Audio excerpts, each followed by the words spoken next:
بسم اللہ الرحمن الرحیم۔ السلام علیکم، میں ہوں عمران احمد اور آپ دیکھ رہے ہیں میرا YouTube channel AIO audio books. پیش خدمت ہے اس کتاب کا اگلا حصہ، تو چلیے شروع کرتے ہیں۔ حضرت عبداللہ بن حذافہ سہمی رضی اللہ تعالی عنہ۔ ہماری اس کہانی کا ہیرو اصحاب رسول صلی اللہ علیہ وآلہ وسلم میں سے وہ شخص ہے جس کا نام عبداللہ بن حذافہ سہمی ہے۔ ممکن تھا کہ تاریخ اس شخص کی طرف کوئی توجہ نہ کرتی اور اس کا کوئی خیال دل میں لائے بغیر اسی طرح گزر جاتی جس طرح اس سے پہلے لاکھوں اربوں کو نظر انداز کرتی ہوئی گزر گئی ہے۔ لیکن اسلام نے عبداللہ بن حذافہ سہمی کے لیے ان کے دو ہم عصر اور اپنے وقت کے عظیم بادشاہوں شہنشاہ ایران کسریٰ اور شہنشاہ روم قیصر سے ملاقات کا موقع فراہم کر دیا تھا، اور ان دونوں سے ان کی ملاقات کے ساتھ ایک ایسی داستان وابستہ ہو گئی جو ہمیشہ کے لیے زمانے کی یادداشت میں محفوظ ہو چکی ہے اور جس کو تاریخ کی زبان برابر دہراتی رہے گی۔ شہنشاہ ایران کسریٰ کے ساتھ ان کی ملاقات کا قصہ 6 ہجری سے تعلق رکھتا ہے، جب نبی کریم صلی اللہ علیہ وآلہ وسلم نے اپنے کچھ صحابہ کے ذریعے شاہان عجم کے پاس دعوتی خطوط ارسال فرمائے اور ان خطوط کے ذریعے انہیں اسلام کی دعوت دینے کا ارادہ فرمایا۔ رسول اللہ صلی اللہ علیہ وآلہ وسلم کو اس مہم کے دوران پیش آنے والے خطرات کا پورا اندازہ تھا، کیونکہ ان قاصدوں کو ایسے دور دراز علاقوں میں جانا تھا جن سے اس سے پہلے ان کو کوئی سابقہ پیش نہیں آیا تھا۔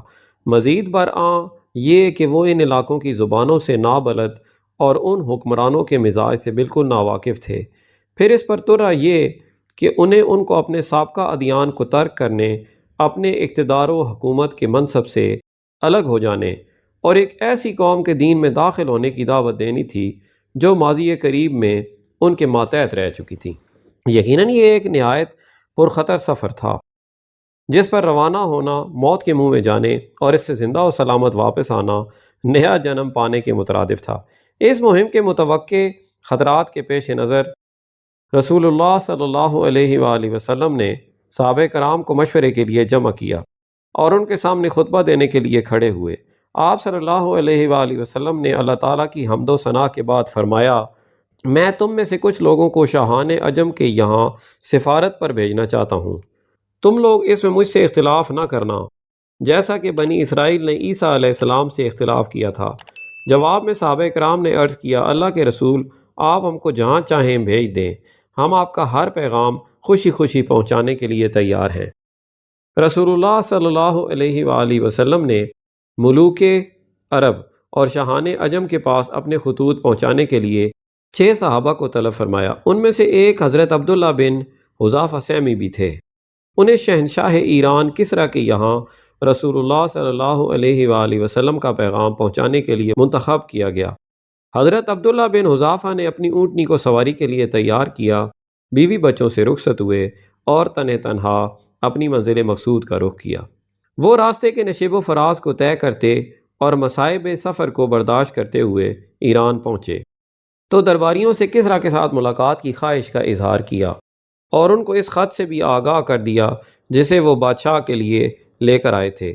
کسریٰ کو اس کی خبر ہوئی تو اس نے اپنے دربار کی تزئین و آرائش کا حکم دیا اور اپنے تمام بڑے بڑے افسروں کو دربار میں حاضری کی ہدایت کی۔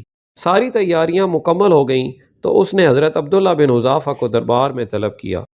اس وقت ان کے جسم پر ہلکا سا کمبل اور معمولی سی عبا تھی اور ان کے حلیے سے بدوی عربوں کی سادگی کا اظہار ہو رہا تھا، لیکن ان کا سر بہت بڑا اور قد کافی لمبا تھا اور ان کے سینے میں عظمت اسلام اور دل میں عزت اسلام کی آتش جوالہ شعلہ زن تھی۔ کسریٰ نے ان کو اپنی طرف بڑھتے ہوئے دیکھا تو ایک درباری کو اشارہ کیا کہ وہ خط ان کے ہاتھ سے لے لے، مگر حضرت عبداللہ نے کہا کہ نہیں، رسول اللہ صلی اللہ علیہ وآلہ وسلم کا حکم ہے کہ میں یہ خط اپنے ہاتھ سے آپ کے حوالے کروں، اور میں رسول اللہ صلی اللہ علیہ وآلہ وسلم کے حکم کی خلاف ورزی نہیں کر سکتا۔ کسریٰ نے درباریوں سے کہا کہ چھوڑ دو، اس کو میرے پاس آنے دو۔ حضرت عبداللہ نے کسریٰ کے قریب جا کر خط اس کے سپرد کر دیا اور اس نے اپنے عرب سیکرٹری کو بلایا جو ہیرا کا باشندہ تھا اور اسے اپنے سامنے خط کھولنے اور اس کو پڑھنے کا حکم دیا۔ اس نے خط کھول کر پڑھنا شروع کیا۔ خدائے رحمان و رحیم کے نام سے محمد رسول اللہ کی طرف سے شاہ ایران کسریٰ کو سلامتی ہو اس پر جو ہدایت کی پیروی کرے۔ خط کا اتنا حصہ سنتے ہی اس کے سینے میں غیظ و غضب کی آگ بھڑک اٹھی، اس کا چہرہ غصے سے سرخ ہو گیا اور گردن کی رگیں تن گئیں، کیونکہ رسول اللہ صلی اللہ علیہ وآلہ وسلم نے خط کا آغاز اپنے نام سے کیا تھا۔ اس نے سیکرٹری کے ہاتھ سے خط جھپٹ لیا اور اس کے مندرجات کو جانے بغیر اسے پرزہ پرزہ کرتے ہوئے چیخ اٹھا، میرا غلام اور مجھے اس طرح خط لکھ رہا ہے؟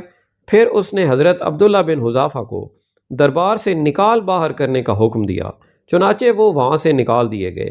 حضرت عبداللہ دربار سے نکلے تو انہیں کچھ پتہ نہیں تھا کہ اب اللہ تعالیٰ ان کے ساتھ کیا معاملہ کرنے والا ہے، یا وہ قتل کر دیے جائیں گے یا انہیں آزاد چھوڑ دیا جائے گا۔ لیکن پھر انہوں نے اپنے دل میں کہا، خدا کی قسم رسول اللہ صلی اللہ علیہ وآلہ وسلم کا خط پہنچانے کے بعد اب میرا جو بھی حشر ہو مجھے اس کی قطعی کوئی پرواہ نہیں ہے۔ ادھر جب کسریٰ کا غصہ فروغ ہوا تو اس نے حضرت عبداللہ کو دوبارہ اپنے سامنے پیش کیے جانے کا حکم دیا، لیکن وہ نہیں ملے۔ اس کے آدمیوں نے بہتیرا تلاش کیا مگر ان کا کوئی سراغ نہ ملا۔ ان لوگوں نے جزیرہ عرب تک جانے والے تمام راستوں کو چھان مارا مگر وہ ان کے ہاتھ سے نکل چکے تھے۔ جب حضرت عبداللہ دربار نبوی میں حاضر ہوئے تو انہوں نے کسریٰ کے ساتھ پیش آنے والے واقعات کی مکمل رودات آپ کے گوش گزار کر دی اور خط پھاڑنے کے واقعے سے بھی آپ کو آگاہ کیا۔ ان کی پوری سرگزشت سن کر آپ نے صرف اتنا فرمایا، مزق اللہ ملکہ، اللہ تعالیٰ اس کی سلطنت کو پارا پارا کر دے۔ ادھر کسریٰ نے اپنے یمن کے گورنر بازان کو لکھا کہ اس شخص کے پاس جس نے حجاز میں نبوت کا دعویٰ کیا ہے اپنے 2 قوی اور بہادر آدمیوں کو بھیجو اور انہیں حکم دو کہ اسے پکڑ لائیں اور میرے سامنے پیش کریں۔ حسب حکم بازان نے اپنے 2 بہترین آدمی رسول اللہ صلی اللہ علیہ وآلہ وسلم کی طرف روانہ کیے اور ان دونوں کے ہاتھ آپ کو ایک خط بھی بھیجا جس میں اس نے لکھا تھا کہ آپ بلا تاخیر ان کے ساتھ کسریٰ کے سامنے پیش ہونے کے لیے چلے آئیں۔ اس نے ان دونوں سے یہ بھی کہا کہ وہ نبی کریم صلی اللہ علیہ وآلہ وسلم کے حالات سے مکمل آگاہی حاصل کریں اور ان کے متعلق مفصل معلومات فراہم کر کے اس کو آگاہ کریں۔ وہ دونوں پہم اور تیز رفتاری کے ساتھ مراحل سفر طے کرتے ہوئے طائف پہنچے۔ وہاں ان کی ملاقات قریش کے ایک تجارتی قافلے سے ہوئی۔ ان سے محمد رسول اللہ صلی اللہ علیہ وآلہ وسلم کے متعلق دریافت کیا تو معلوم ہوا کہ وہ یثرب میں ہے۔ اس کے بعد تاجر خوش و خرم اور شاداں و فرحاں مکہ پہنچے اور انہوں نے قریش کو خوشخبری دیتے ہوئے کہا کہ یہ بات تمہارے لیے بڑی خوشکن اور مسرت انگیز ہے کہ کسریٰ محمد کے درپے آزار ہو گیا ہے اور اس نے تمہیں اس کے شر سے بچا لیا ہے۔ ادھر ان دونوں نے مدینہ کا رخ کیا، وہاں پہنچ کر نبی کریم صلی اللہ علیہ وآلہ وسلم سے ملے اور بازان کا خط آپ کے حوالے کرتے ہوئے کہا کہ شہنشاہ کسریٰ نے اپنے حاکم بازان کو ہدایت کی ہے کہ وہ آپ کو لانے کے لیے کسی کو بھیجے، چنانچہ ہم اسی لیے آئے ہیں کہ آپ ہمارے ساتھ چلے چلیں۔ اگر آپ ہماری بات مان لیں تو ہم کسریٰ سے بات کر کے آپ کے لیے رعایت حاصل کر لیں گے اور آپ کو اس کی طرف سے پہنچنے والی ہر متوقع تکلیف اور اذیت سے بچا لیں گے۔ لیکن اگر آپ نے ہماری بات ماننے سے انکار کیا تو آپ خود اس کی قوت و سطوت سے بخوبی واقف ہیں۔ آپ یہ بات اچھی طرح جانتے ہیں کہ وہ آپ کو اور آپ کی پوری قوم کو تباہ و برباد کرنے کی طاقت رکھتا ہے۔ رسول اللہ صلی اللہ علیہ وآلہ وسلم نے ان کی یہ باتیں سن کر مسکراتے ہوئے فرمایا کہ آج تو تم لوگ اپنی قیامگاہ پر واپس جاؤ، کل پھر آنا۔ جب دوسرے دن وہ دونوں بارگاہ رسالت میں حاضر ہوئے اور پوچھا کہ کیا آپ نے ہمارے ساتھ چلنے اور کسریٰ سے ملنے کے لیے خود کو تیار کر لیا ہے، تو آپ صلی اللہ علیہ وآلہ وسلم نے جواب دیا کہ آج کے بعد تم کسریٰ سے نہیں مل سکو گے۔ اللہ تعالیٰ نے اس کے بیٹے شیرویہ کو فلاں مہینے کی فلاں رات اس کے اوپر مسلط کر کے اسے ہلاک کر دیا ہے۔ یہ سنا تو ان کے چہروں پر دہشت و حیرانی کے آثار ظاہر ہوئے اور وہ ٹکٹکی باندھ کر آپ کی طرف دیکھنے لگے۔ پھر وہ حیرت پر قابو پاتے ہوئے بولے، جانتے ہیں آپ یہ کیا کہہ رہے ہیں؟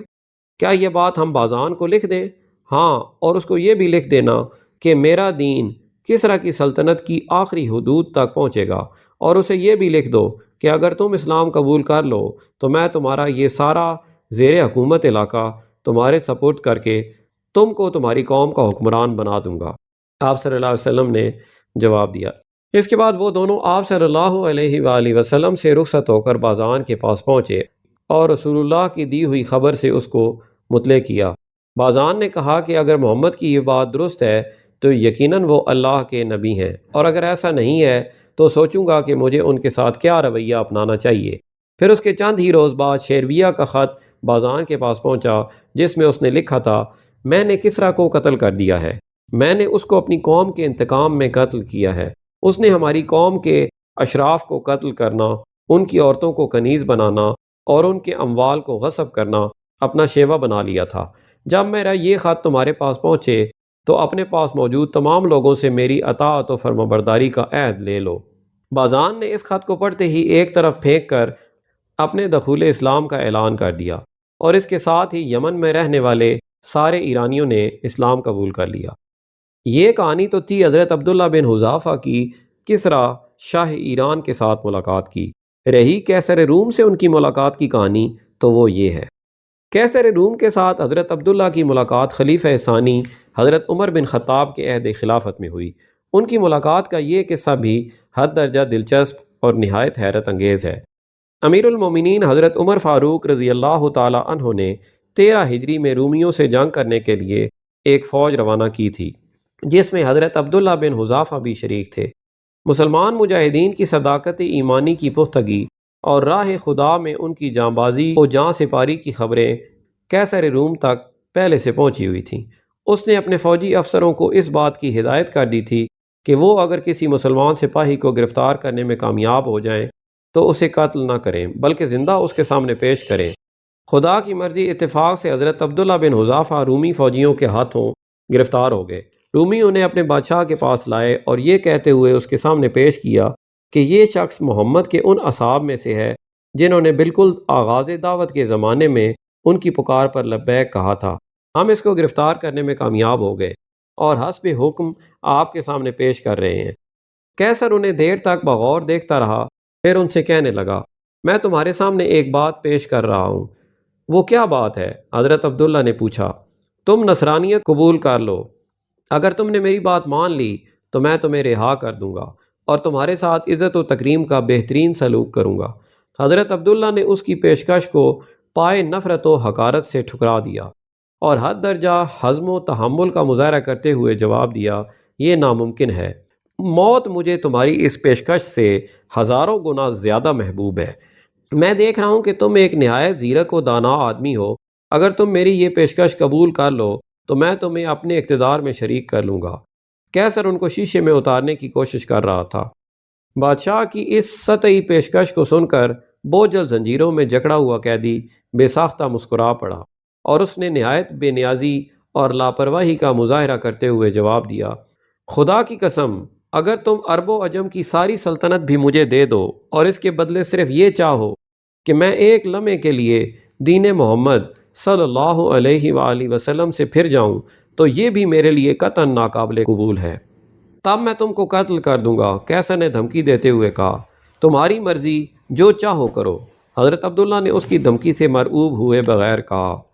پھر قیصر نے انہیں ٹکٹکی پر باندھنے کا حکم دیا اور اس کے حکم کی فوراً تعمیل کی گئی اور انہیں ٹکٹکی پر باندھ دیا گیا۔ اس کے بعد اس نے جلاد سے رومی زبان میں کہا کہ اس کے دونوں ہاتھوں کے آس پاس تیر چلاؤ۔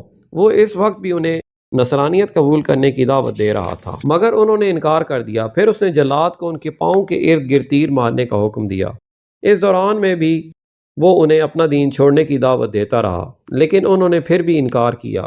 تب قیصر نے جلاد کو رک جانے کا اشارہ کیا اور کہا کہ اسے تخت دار سے نیچے اتار دو۔ پھر اس نے ایک بڑی سی دیگ منگوائی، اس میں تیل ڈلوایا اور اسے آگ پر رکھوا دیا۔ جب تیل کھولنے لگا تو اس نے مسلمان قیدیوں میں سے 2 آدمیوں کو بلوایا اور ان میں سے ایک کو کھولتے ہوئے تیل میں ڈلوا دیا، اور اس میں پڑتے ہی اس کے بدن کا گوشت الگ ہو گیا اور ہڈیاں نظر آنے لگیں۔ قیصر نے حضرت عبداللہ بن حذافہ کی طرف رخ کرتے ہوئے پھر ان کو نصرانیت قبول کرنے کی دعوت دی، مگر انہوں نے پہلے سے بھی زیادہ سختی کے ساتھ اس کی دعوت کو رد کر دیا۔ جب وہ ان سے بالکل مایوس ہو گیا تو انہیں بھی اسی دیگ میں ڈالنے کا حکم دیا جس میں ان کے ساتھی کو ڈالا گیا تھا۔ جب انہیں کشاں کشاں دیگ کی طرف لے جایا جا رہا تھا، ان کی آنکھیں اشک آلود ہو گئیں۔ سپاہیوں نے قیصر سے کہا کہ یہ رو رہا ہے۔ قیصر نے سمجھا کہ اب ان کی ہمت جواب دے گئی ہے۔ اس نے سپاہیوں سے کہا کہ اسے میرے پاس لاؤ۔ جب حضرت عبداللہ ان کے پاس پہنچے تو اس نے پھر اس خواہش کا اعادہ کیا کہ وہ نصرانیت اختیار کر لیں، مگر جب انہوں نے انکار کر دیا تو اس نے دریافت کیا کہ پھر تم رو کیوں رہے تھے؟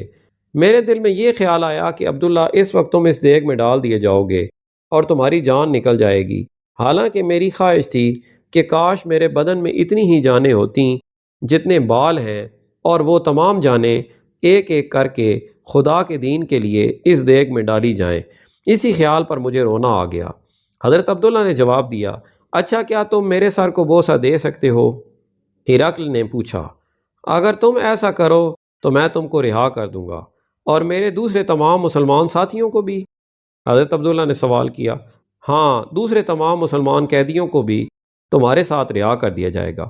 کیسر نے جواب دیا، حضرت عبداللہ بن حذافہ کہتے ہیں کہ میں نے دل میں سوچا کہ یہ اللہ کا دشمن ہے، اگر میں اس کے سر کو بوسہ دے دوں تو یہ اس کے بدلے میں مجھے اور تمام مسلمان قیدیوں کو رہا کر دے گا، ایسا کر لینے میں میرا کیا نقصان ہے؟ پھر انہوں نے قریب جا کر اس کے سر کا بوسہ لے لیا، اور ہرقل نے اپنے آدمیوں سے کہا کہ تمام مسلمان قیدی جمع کر کے عبداللہ بن حذافہ کے حوالے کر دیے جائیں، اور اس کے حکم کی تعمیل کی گئی۔